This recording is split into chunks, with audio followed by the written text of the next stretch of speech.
Today I'm bringing guys a brand new sports cards video.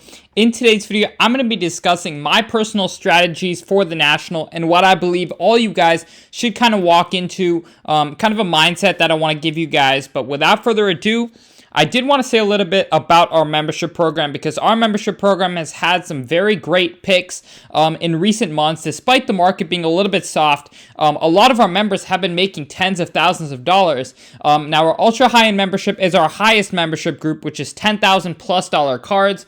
One of our pretty good picks was last August. We were investing in Joe Montana PSA 10 Topps rookie cards for under $45,000. They did go as high as $114,000 2 months ago, which is when I recommended my sellers or my members to sell, and it's currently down to around $70,600. So a lot of money to be made with our program. If you would like to join in, the link will be down below to sportscardsinvest.com. Without further ado, we're going to hop right into this video.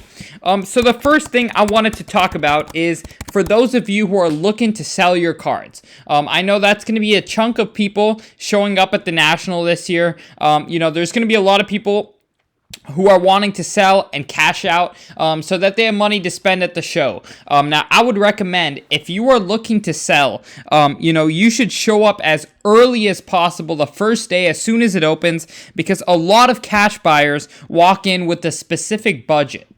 So a lot of people might walk in with $5,000 cash, and the first $5,000 worth of cards that catch their eye, they're going to buy. And a lot of people are really impulsive. If they like a card at the show, they're going to go ahead and take it. So if you're walking in with stuff to sell, I would recommend showing up as early as possible. You're going to get the best cash buyers right in front of you, and you can possibly make some great deals if you're asking for fair prices. And that goes for the flip side, right? If you have cash and are buying, you should be a little bit more patient, especially this year, because a lot of sellers give their best deals towards the end of the show, right? If they can't find a buyer, they're going to go ahead and give their best deal at the end of the show. So if you have money, I would say cash is king, and that's the case at a lot of sports card shows nowadays. So in a softer market, cash is king. You're going to get the best deals towards the end of the shows, and if you're a seller, you're going to get the most amount of money at the beginning of the shows. Now, for trades, I did want to say, more liquid cards get valued higher than cards that are harder to move. So, for example, a card that I would consider very liquid is a Kobe Bryant Topps Chrome Refractor. I think there's a lot of buyers out there for that. It's a staple card for a staple player in the market. So I think there's a lot of buyers for that. So if I'm personally have a card with no greening, say the comp is $9,000, if I'm trading this card away, me personally, I'm going to be at around $10,000 worth of trade, because you also have to take into account if you're getting into cards that are a little bit harder to move, you have to take that into consideration when you're trading.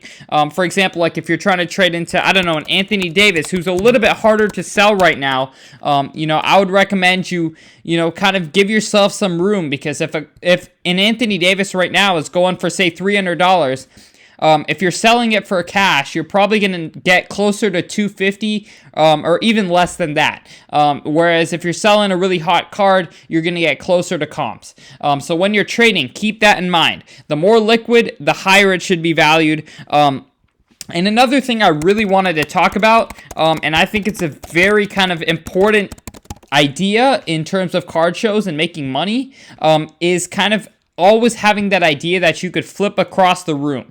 So if you ever find panic sellers, that are selling stuff for just way too low, if you see a good deal, for example, especially for a very, I would say, a very liquid card like a LeBron Topps Chrome PSA 10. This is quite consistently a $7,500 card right now. If you see a seller selling it for $6,000, you can always go ahead and pick that up and just flip it across the room. Walk to the other side of the room and try to sell that for $7,000.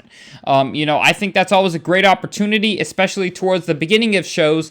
Really negotiating, get yourself a nice card that is you paid low on, and you can really make some good money with that. So I think always having the idea that you can flip across the room, make money, just finding one seller who's willing to take less and finding a buyer who's motivated, who's willing to pay that money. Now, one thing I did want to say is, of course, the National, there's no seller fees, there's no tax, there's, of course, a great opportunity, to kind of just buy and sell, right? You have all the buyer pool, you have a big seller pool. You can really make a lot of money just going ahead and flipping cards, moving cards, buying cards, all that type of stuff.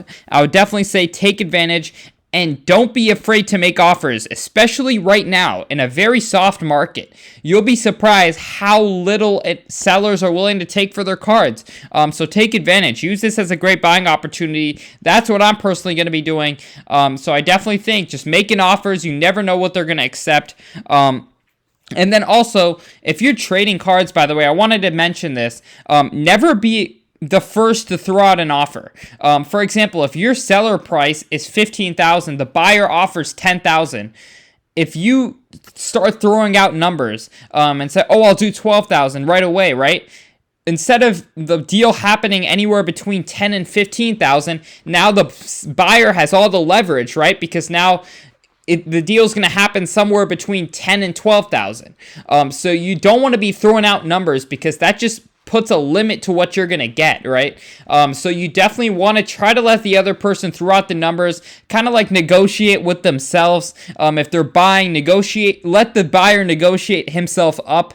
If you're the buyer, let the seller negotiate themselves down, because whenever you throw out numbers, you're kind of losing a lot of leverage when you do that. Every time you throw out a number, you're setting a new kind of low for yourself. So you don't want to be throwing out too many numbers. And then also bring your collector's cards, because chances are if you have a card of, a niche player that you're like, I don't think this would even sell on eBay, at the National, you may find a buyer, and especially because a lot of people get tempted and have cash and, want to have a good time at the National. They're going to be buying cards that they like. So, random cards that come to mind of just like guys like Tracy McGrady, who's kind of like a fan favorite, but you don't really, or Allen Iverson, right? Who has a lot of PC guys. There's a lot of guys who PC Tracy McGrady, who PC Allen Iverson. So if they're collecting these guys, they might be willing to buy them at the National, right? It's a fun time for them to buy it. So if you can't find buyers at normal shows, you can probably find buyers at the National. So definitely bring your cards like that. But most importantly, a lot of people have flown in to come to the show. They're trying to do deals. There's a lot of motivated buyers, a lot of motivated sellers. So do your thing, right? I definitely think if you have a great strategy, and not to overpay, don't get carried away, don't get tempted with cash if you're selling, never act in the moment. Have a real strategy walking in, I would say, is the most important. Just walking in kind of spontaneously leads to a lot of bad decisions at card shows, especially when you get really excited, you see the card of your dreams, and all of a sudden you end up paying way too much, and you could have got it for cheaper online. So definitely don't make dumb decisions. Play it smart. But thank you guys so much for watching this video. If you're going to the National, comment down below. I'd definitely love to meet you guys out there. It's in Atlantic City next month. So definitely hope to see you guys there. But other than that, I hope you guys enjoyed, and I'm out. Peace.